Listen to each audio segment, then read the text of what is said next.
Okay, let's unpack this. We've all been there, right? You care deeply about someone, maybe a partner, sibling, a good friend, and you really want to see them thrive. Hmm. Maybe, get healthier, step up their career, or kick a bad habit. So you try to motivate them, but like how often does that actually work? Really? Yeah, it's fascinating, isn't it? Because our gut instinct, that urge to push, Yeah. often leads us, well, down completely the wrong path. Okay. The surprising truth, and this is backed by a lot of research, is that you simply cannot make another person change. Their journey is ultimately their own. Right. So if that instinct is often wrong, what's the immediate fallout? What happens in those relationships when we keep pushing, keep trying to force it? It just creates this wall. All that nagging, the pleading, even, those well-intentioned ultimatums, they don't just fail. Yeah. They actively backfire. They breed tension, resentment, and they push people away. Because you're essentially fighting a fundamental law of human nature. People only truly change when they feel like changing. They need to feel in control of their own choices, their own decisions. Okay, that makes so much sense when you put it like that. I mean, think about that friend, maybe, who's tried everything to get her husband more active. Mm-hmm. Bought him a gym membership, cooking healthy stuff, even got one of those Pelotons, right? But nothing sticks. Exactly. And Dr. Alok Kanogia, he's a Harvard-trained psychiatrist, explains this really well. Humans are just wired to move towards what feels good now Right now. and away from what feels hard in the moment. So that couch and a bag of chips, that's instant pleasure. The gym, that feels like immediate discomfort. Yeah, okay. And this brings up, well, an even deeper question. Why do people ignore really clear risks? Things that seem so obvious to us. Like health warnings or financial trouble down the line. Precisely. Dr. Telly Sherritt, she's a behavioral neuroscientist, found that people literally believe they are the exception to bad outcomes. Seriously, the Here. exception. Yes. And get this. When you actually deliver negative information threats, warnings, those worst-case scenarios, brain scans, show the part of their brain that should be listening just sort of tunes out. Wow, so all that stress and frustration you're feeling trying to warn them, it might not even be registering in their It brain. might just be bouncing off, Yeah. which is pretty sobering when you think about it. Okay, so if trying to control them, trying to push them with warnings just backfires or gets ignored, Hmm. what's the alternative? How do we shift from that pressure to like real influence? Right. This is where this idea, sometimes called the let them theory, comes in.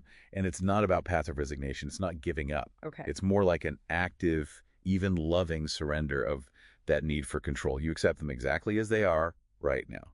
And paradoxically, that ends the battle. And that's what unlocks your real power. For influence, Right. exactly. You can't control them, but you absolutely can influence them. That's a huge shift in perspective. But I mean, letting go of control is tough for a lot of us. How does this influence actually, work in practice?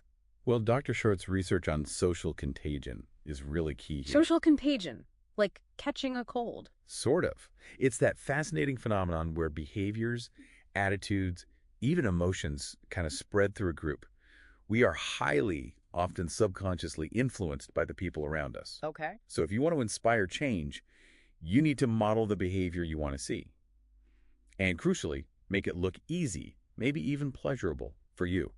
So like that coworker who happily goes for a walk every day at lunch. Exactly. Eventually, you might just find yourself thinking, a walk sounds nice, and wanting to go too.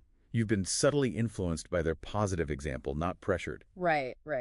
That approach sounds like it requires, well, a lot of patience, though. It absolutely does. Sometimes 6 months, maybe more. You focus on your own behavior first. Are there any, like, more structured ways to help someone along that path beyond just being a good example? Yes, definitely. While patience is key, there are advanced techniques. Things like the ABC loop, which builds on principles from motivational interviewing, can be really effective. ABC loop. What's that? It stands for attune, build, and connect. So you attune first by listening deeply, really trying to understand and empathize with their perspective. Okay, listen first. Then you build by exploring their own ideas for change. What matters to them? Why might they want things to be different? So it's their ideas, not yours. Crucial. And finally, you connect those ideas back to their core values, what's truly important to them. It's all about asking open-ended questions, gently guiding them. So they discover their own reasons, it becomes their idea. Exactly. That's where the real lasting motivation comes from. Intrinsic motivation, not external pressure. What a difference that makes. Shifting from that pressure cooker to just unlocking what's already inside them. Mhm. So when you embrace this acceptance, you model the change, you reduce all that friction, you actually strengthen the relationship. And you empower them to find their own way. In essence, you can't force change, but you can be an incredible force for positive influence. That's right. A much more positive place to be. But okay, here's a final thought for you, for everyone listening. What happens when the stakes are really, really high? Yeah. A serious health crisis, maybe a relationship really breaking down. And even after you embrace this let them approach, you model behavior, you ask the questions, the change you hoped for still doesn't come. That's the tough part. When do you decide to accept things as they are, truly accept them, knowing that the only behavior you really control is your own? Something to mull over until next time.